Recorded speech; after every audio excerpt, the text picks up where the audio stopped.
Tonight on our final Tuesday News Watch of the season, hear about the Syrian missile strike mishap. Also, a shooting in Cleveland was recorded on Facebook Live, and the man who did it is dead. I'll tell you about the cyclone winds in golf and softball. And I'll tell you about the cyclone winds that will be bringing in these thunderstorms on Wednesday. Stay tuned. News Watch starts now.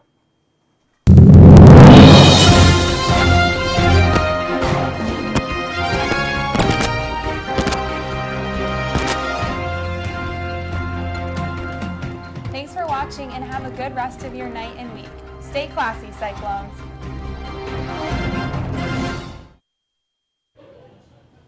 Welcome to this April 18th edition of News Watch. I'm Cassie Olson. And I'm Natasha Novak. Thanks for joining us.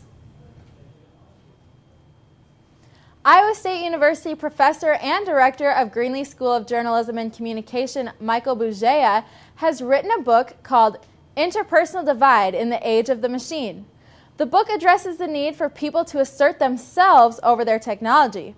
Bugeja stresses the need for long-term educational programs to teach people how to find credible information to reduce the spread of fake news. The book encourages all to be more aware of how the technology they use impacts their life. A former Army Staff Sergeant, Earl Granville, carried a woman who could not complete the race across the Boston Marathon's finish line this past Monday. Granville lost his leg during his third deployment in Afghanistan in 2008. He ran the 26.2 miles with his prosthetic leg and even helped another injured Marine sergeant carry the U.S. flag throughout the whole course. Iowa State is bridging another gap in technology. A team has developed a new website that helps people construct their own 3D maps of anywhere in the world. The site is free to anyone, and team members say that you don't even need to print it. Just creating the map and having the ability to visualize terrain in all kinds of different areas is a very exciting and helpful activity. However, the maps can be downloaded and sent to a 3D printer, which produces the maps in small squares that require assembly to view the whole picture. The police have found the body of a missing Iowa City woman. Catherine Burker's remains were recovered from the Iowa River. Burkers was 37 years old and had been missing since March 10th. The police say they do not suspect any foul play, but the investigation is ongoing. A missile fired by North Korea on Sunday failed, blowing up almost immediately after being launched. According to BBC News, U.S. Defense Secretary James Mattis says that the failed missile test was an attempt to provoke the U.S. Vice Foreign Minister Han Sung-ryul said that if the U.S. is planning a military attack against us, we will react with a nuclear preemptive strike by our own style and method. The U.S. and China are working with one another to get a handle on the situation. Medical marijuana may soon become legal in the state of Iowa. The Senate voted 45-5 Monday to approve the expanded medical marijuana law. The law will allow adults to legally possess and use marijuana under a doctor's care to treat a collection of medical conditions. The bill will now travel to the House, where the outcome is uncertain. The man who used Facebook Live to stream himself shooting and killing an elderly man on Sunday is dead. Steve Stevens shot and killed himself this morning. The victim, Robert Godwin, was chosen at random and was shot while walking home from an Easter meal with his children in Cleveland. Pennsylvania State Police say that Stevens' vehicle was spotted in a McDonald's parking lot and was called in, which resulted in a pursuit. A trooper rammed into the vehicle in an attempt to disable it, at which point Stevens drew his pistol and shot himself in the head. Coming up after the break, the state of Florida has had numerous wildfires. And a large asteroid will be passing by Earth. Stay tuned. You're watching News Watch. Welcome back to News Watch. President Trump was set to sign an executive order today that will help keep jobs that would otherwise be given to low-wage foreign workers in America. The order would tighten regulations on fraud and abuse in labor programs by creating new immigration rules. Those in favor of the policy say that it protects working and middle-class Americans from having more jobs taken away.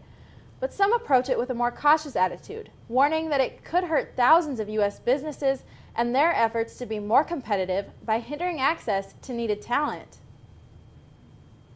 The Iowa State Penitentiary in Fort Madison, Iowa, has changed its procedures related to mail and inmate visiting in hopes to stop drugs from entering the prison. The staff has been struggling with a sharp increase of inmates using and possessing synthetic drugs. Multiple inmates who have used or possessed the drugs are facing disciplinary action. The largest asteroid since 2004 is set to cross the Earth's sky tomorrow. The 2,000-foot asteroid will come within 1.1 million miles of Earth, less than 5 times the distance to the Moon, which is a safe distance. Astronomers are planning on observing it as much as possible so that they can learn about it, since the next time it flies by won't be until after 2600.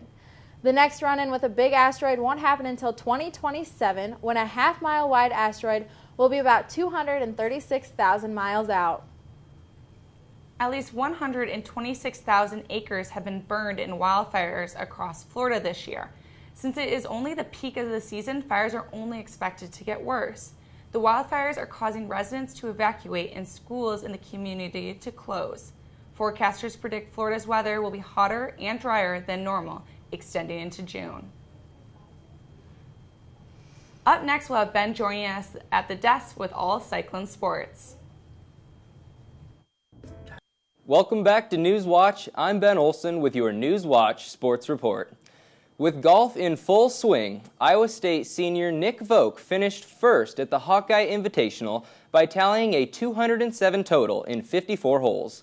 This victory was the fourth of Voke's career, tying Iowa State legend Scott Fernandez for the most individual tournament titles in Cyclone history. Voke's win also marks the third time a Cyclone has won at the Hawkeye Invitational since just 2012. As a team, the Cyclone golfers finished fourth with a total of 868, while 11th-ranked Texas Tech claimed first with a total of 855. The men's golf team will be back on the green April 24th at the Big 12 Championships in Hutchinson, Kansas. On Saturday, the Iowa State softball team downed Oklahoma State 10-9 at the Cyclone Sports Complex. With the game tied in the bottom of the 7th and a runner on third, Iowa State attempted a squeeze play. After the squeeze bunt was missed, freshman Megan Schweitzer showed some nifty running to fool the opposing catcher and safely steal home. The walk-off victory is the Cyclones' first Big 12 win of the season. Junior Kelsey McFarland cranked a grand slam in the bottom of the 5th inning to bring the Cyclones back from an early deficit, while freshman Sammy Williams went 2 for 4 with 3 RBIs and 2 runs scored. Iowa State is back in action tonight against the Iowa Hawkeyes in the annual Cy-Hawk rivalry. Last Friday, Iowa State gymnast Haley Young made Cyclone Nation proud in her first appearance at the NCAA Championships. Young tied for 16th in semifinal 1 of the all-around competition with a score of 39.1875. Young had strong performances in the floor exercise and vault, and only slight missteps in her uneven bars and balance beam dismounts. Young missed the NCAA Championships her first 2 seasons by only a few tenths of a point, but is now set to return with high expectations as a senior. Also this past weekend, former Cyclone basketball players Deontay Burton and Naz Mitrou-Long were invited to play in the Portsmouth Invitational Tournament in Virginia. Burton helped lead his partnership team to the tournament championship by averaging 14.3 points and 3.7 assists. Burton threw down a vicious SportsCenter top 10 dunk and saw his team win the tournament title. Mitrou-Long averaged 18.3 points and made 14 three-pointers at the tournament while helping his team go 2-1. In professional basketball, the San Antonio Spurs and Cleveland Cavaliers both jumped ahead 2-0 on their opponents in the NBA playoffs. The Cavaliers defeated the Indiana Pacers 117-111 as Kevin Love racked up a double-double of 27 points and 11 rebounds. Meanwhile, the Spurs defeated the Memphis Grizzlies 96-82 thanks to a monstrous 37-point performance from Kawhi Leonard. The first round of the NBA playoffs continue tonight with Bucks versus Raptors, Bulls versus Celtics, and Jazz versus Clippers. Major League Baseball might soon be taking another step in replay technology. The MLB and its umpires are planning a meeting to discuss giving the home plate ump a microphone to explain their ruling of replays. This format of replay review is similar to the current process in the NFL. Under one proposed plan, umpires could be mic'd up as soon as the MLB All-Star break on July 11th. However, an agreement has not yet been reached. That's all I have for your Newswatch Sports Report. Now we are joined by Taylor Mankel at the Weather Wall. Taylor, this warm weather has me ready for summer. What's it going to look like this week?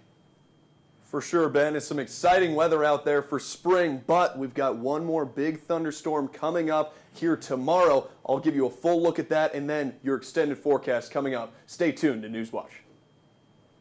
Welcome back to Newswatch. Taylor Mankel here with your Cyclone Weather Report. We look at the state of Iowa today. We had some good high temperatures around the state. Here almost getting to 70 degrees here in Ames, Iowa, but across the state we did break some 70s. Right below us in Des Moines, 76 today. We even almost got to 80 in Ottumwa. Across the state on the west side, we got Sioux City at 74, 68 for Council Bluffs, so right around 70 to mid-70s across the state. But we look right now where we're standing, a lot of clouds coming in later in tonight as we do have some clear skies in the north part of the state, even into the west part, 63 degrees over in Sioux City and 57 in Mason City. But the clouds have made it vastly darker here in Ames, Iowa, 64, 68 in Des Moines, and really it's kind of cooled us off a little bit more towards the southern and central part of our state. But we look at Ames in specific, we've got southwest winds only coming in at 5 miles per hour, nothing too serious as of right now. It's pretty humid out there with those cloud cover out there, 93% humidity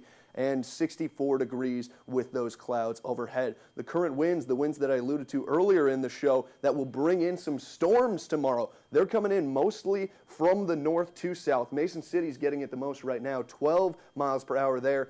A little bit of gust. You see this movement right here from Council Bluffs into Ames. That moves Ames wind a little bit differently than most of the state, but we will see more north to south winds that will bring in these thunderstorms that are expected tomorrow. Lows tonight, we're going to see around 55 in Des Moines, 47 in Fort Dodge. We're going to get over to 56 in Davenport, so very similar across the state. We do get a little cooler towards the northern part, 44 there in Mason City. But tomorrow, we try to bounce right back up to the 70s. 77 in Des Moines, and we should crest 80 degrees in southern Iowa. Tomorrow expected to be 81 degrees. You can see those 3 different levels across the state of Iowa. Tonight in Ames, the storms will start. That's going to start early in the a.m., but 50 degrees expected overnight. Southwest winds coming in at that continued 5 miles per hour. The winds pick up tomorrow, and so do the thunderstorms. 73 degrees thunderstorms, some severe, 5 to 15 miles per hour wind coming in now from northeast as they were coming in from the southwest just earlier today. Now we move on into your extended forecast. That's really the only chance of precipitation we see in this 7-day is on Wednesday with that high chance. We should see something tomorrow. Thursday, we do cool down, though, going into the weekend, just below 60 degrees, 58 for both Thursday and Friday, 57 for Saturday with those clouds still overhead. Clears up on Sunday as we have a 64 for the high, and that will continue on through most of the beginning of next week. Of course, tune into our Thursday broadcast to get more up-to-date forecast on all of that. We'll be back with some more news on Newswatch coming up right after this. Welcome back from the break. During the Coachella Valley Music and Arts Festival over the weekend, a group of concertgoers noticed that their cell phones had been stolen. The group banded together by using the Find My iPhone app to hopefully find their stolen phones. The signals led them all to one man, who they chased to the concert site before security detained him. Over 100 cell phones were found inside of the man's backpacks. Most of the phones were returned safely to their rightful owners. A student at Iowa State was let go from the Naval ROTC department following a July dispute where the student stated he was physically and sexually assaulted. After board reviews, they concluded that he lied to his supervisor, and the fault was blamed on the student who was eligible for entering the Marine Corps after being deemed to have many of the proper qualities, as his commanding officer, Captain Scott Curtis, wrote in a letter of recommendation. The student is now required to repay Iowa State for 2.5 years of out-of-state tuition. The University of Iowa and Iowa State announced the continuation of the series matchups through 2023. The two schools have been competing since 1977 and have not missed a single season. The Hawkeyes currently have the series lead at 42-22. Iowa had concern for the series after the Big Ten schedule change, but the close competition in the recent years in the new Iowa State facilities have given a green light for the series. Iowa State Gymnastics has signed an Olympian. Ariana Arrego Martinez from Peru is an Olympian qualifier. Iowa State head coach John Renane is quite excited about the new signee. He said that she performs with an international flair and she competes with an elite gymnast mentality. We're excited to see her bring that to our program. 2016 was the last time Arrego competed in the Rio Olympics at age 17. When she was 15, she moved to the U.S. to train with Excalibur Gymnastics at Virginia Beach. Arrego will join Sophia Steinmeier as two of the first 2017 signees for Iowa State. That's all we have for your Tuesday, April 18th edition of Newswatch. Stay tuned on Thursday for more news, weather, and sports. Have a great night, Ames. All right. Great job.